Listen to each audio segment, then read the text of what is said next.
ನಮಸ್ಕಾರ ಪ್ರಿಯ ವೀಕ್ಷಕರೇ, good morning. ಇವತ್ತು ಬೆಂಡೆಕಾಯಿ ಪಲ್ಯ ಮಾಡೋದು ತೋರಿಸ್ತಾ ಇದ್ದೀನಿ. ಅರ್ಧ kg ಬೆಂಡೆಕಾಯಿ ತೊಗೊಂಡಿದ್ದೀನಿ. ಅದಕ್ಕೆ ಈರುಳ್ಳಿ ಎರಡು ಈರುಳ್ಳಿ ತೊಗೊಂಡಿದ್ದೀನಿ, ಕರಿಬೇವಿನ ಸೊಪ್ಪು, ಧನಿಯಾ ಪುಡಿ, ಜೀರಿಗೆ ಪೌಡ್ರು, ಮೆಣಸು ಪುಡಿ, ಅರಿಶಿನ ಪುಡಿ, ಇದು ಮೆಣಸಿನಕಾಯಿ ಪುಡಿ, ಕೊತ್ತಂಬರಿ, ಒಗ್ಗರಣೆಗೆ ಎಣ್ಣೆ, ರುಚಿಗೆ ಉಪ್ಪು. ಇಷ್ಟು ಬೆಂಡೆಕಾಯಿಗೆ ಪಲ್ಯ ಹಾಕ್ತಾಯಿದ್ದೀನಿ.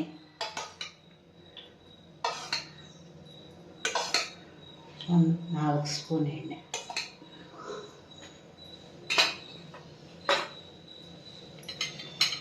ಎಣ್ಣೆ ಕಾದ್ಮೇಲೆ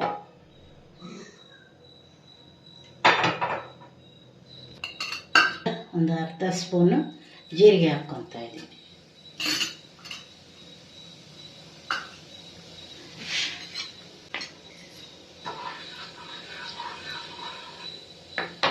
ಈಗ ಈರುಳ್ಳಿ ಹಾಕ್ಕೊತಾ ಇದ್ದೀನಿ.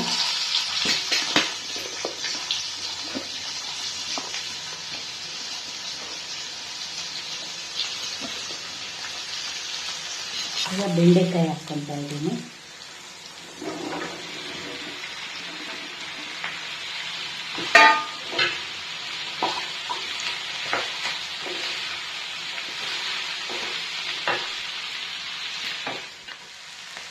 ಅರಿಶಿನ ಪುಡಿ ಒಂದು ಅರ್ಧ ಸ್ಪೂನ್ ಹಾಕ್ಕೊಂಡಿದ್ದೀನಿ. ಚೆನ್ನಾಗಿ ಮಿಕ್ಸ್ ಮಾಡಿ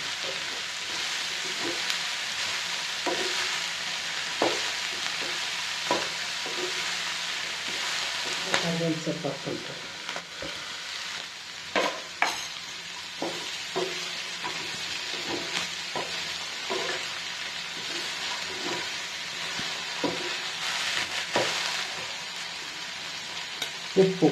ಉಪ್ಪು ಒಂದು ಅರ್ಧ, ನಮಗೆ ಎಷ್ಟು ಬೇಕೋ ಅಷ್ಟು. ನಾನೀಗ ಒಂದು ಅರ್ಧ ಸ್ಪೂನ್ ಹಾಕ್ಕೊಂಡಿದ್ದೀನಿ. ಆಮೇಲೆ ನೋಡಿ ಹಾಕ್ಕೊಂಡು ಟೇಸ್ಟ್ ಮಾಡಿ.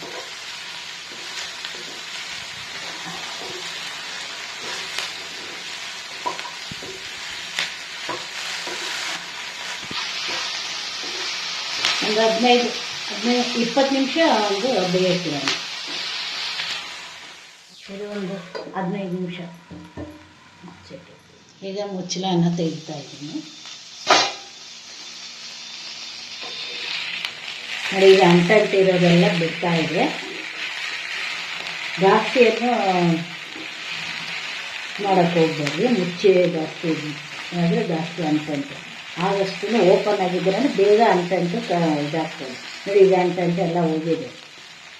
ಒಂದು ಸ್ವಲ್ಪ ಉಪ್ಪು ಹಾಕೋಣ, ಇನ್ನೊಂದು ಸ್ವಲ್ಪ ಉಪ್ಪು ಹಾಕಬೇಕು.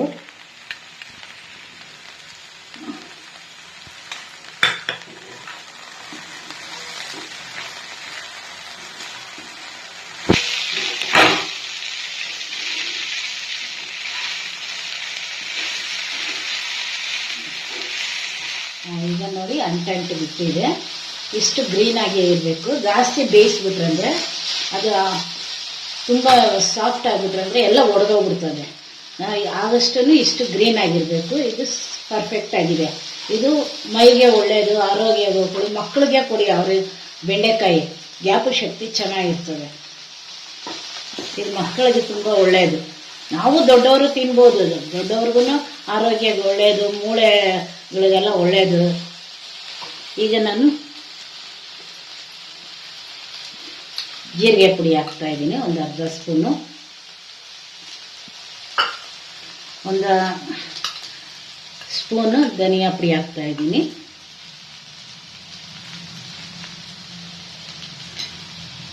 ಆಮೇಲೆ ಮೆಣಸಿನಕಾಯಿ ಪುಡಿ ಒಂದು ಅರ್ಧ ಸ್ಪೂನ್ ಮೆಣಸಿನಕಾಯಿ ಪುಡಿ ಹಾಕ್ತಾ ಇದ್ದೀನಿ. ಈಗ ಪೆಪ್ಪರ್ ಪೌಡ್ರು ಒಂದು 1/4 ಸ್ಪೂನ್ ಪೆಪ್ಪರ್ ಪೌಡ್ರು. ಇಷ್ಟನ್ನು ಹಾಕಿ ಈಗ ಮಿಕ್ಸ್ ಮಾಡೋಣ.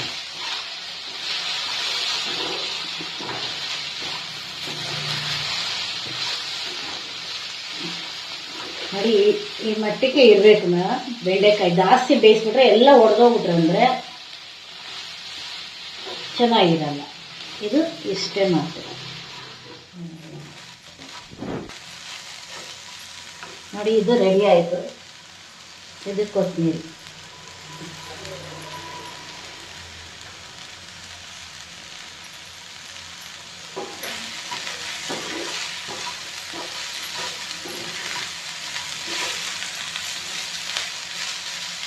ನೋಡಿ, ಬೆಂಡೆಕಾಯಿ ಪಲ್ಯ ರೆಡಿ.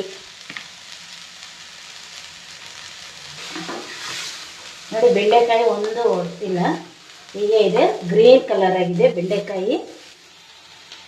ಇದೇ ಪರ್ಫೆಕ್ಟ್. ನೋಡಿ, ಬೆಂಡೆಕಾಯಿ ಪಲ್ಯ ರೆಡಿ. ಪ್ರಿಯ ವೀಕ್ಷಕರೇ, ನಿಮಗೆ ಇಷ್ಟ ಆದರೆ ಲೈಕ್ ಮಾಡಿ, ಶೇರ್ ಮಾಡಿ, ಕಮೆಂಟ್ ಮಾಡಿ. ಈಸಿಯಾಗಿ ಬೇಗನೂ ಬೆಂಡೆಕಾಯಿ ಪಲ್ಯ ಆಗ್ತದೆ. ಸೂಪರ್ ರುಚಿಯಾಗಿ ಆಗ್ತದೆ. ಸೂಪರ್ ರುಚಿ.